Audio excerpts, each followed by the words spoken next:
Hello and welcome to the first of our films for this year's Self-Denial Appeal.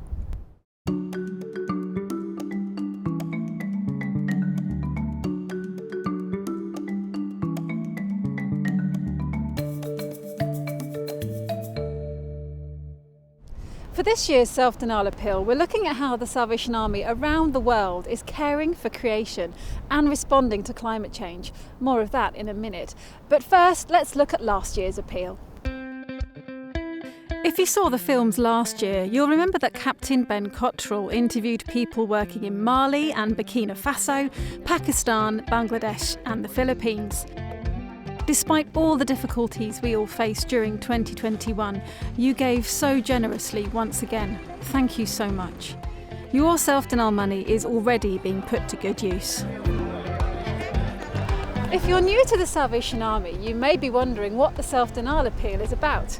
The idea is you go without something for a week or even a month, that's the self-denial bit, and the money you save or the money you decide to give supports the Salvation Army's work around the world. And it's not just something we do here in the UK. Nearly every Salvation Army Corps in the world gets involved. So wherever you are joining with Salvationists who are doing the same thing. The money is redistributed by international headquarters to the places that need it most. Some of the self-denial money you raised goes to our mission partners, but quite a lot goes to other mission support work all over the globe. It funds the essential background things so that Salvation Army staff and volunteers can get on and do what they're good at. Today I've escaped the city to the beautiful Essex coast. I'm at Hadley Farm, bought by the Salvation Army over 130 years ago as the main site for a pioneering social programme, and it's a good place to think about caring for creation.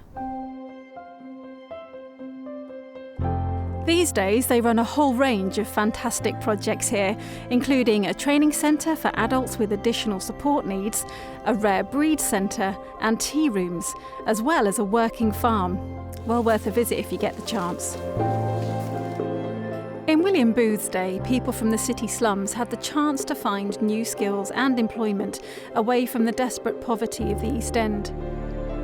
The work here also represented a commitment to sustaining the earth and stewardship of the environment. William Booth once said, "God didn't put Adam and Eve into a factory, he put them into a garden." At the time Hadley Farm was being developed, the Salvation Army was also setting up waste paper depots across the country to recycle paper, providing employment for people who'd been homeless and destitute, and raising charitable funds for the Salvation Army's social work. So, while caring for our environment is nothing new, fast forward 130 years and we're all much more aware of the need to look after our planet. In fact, caring for creation is one of the mission priorities of the Salvation Army in the UK and Ireland. That means considering the environmental impact of all our work and helping change attitudes so we all use our planet more responsibly. The effects of climate change are being felt worldwide. In our support for the Salvation Army around the world, we are helping people increase resilience to these effects and overcome food insecurity. We're also providing immediate support and relief to people affected by extreme weather events like storms and floods.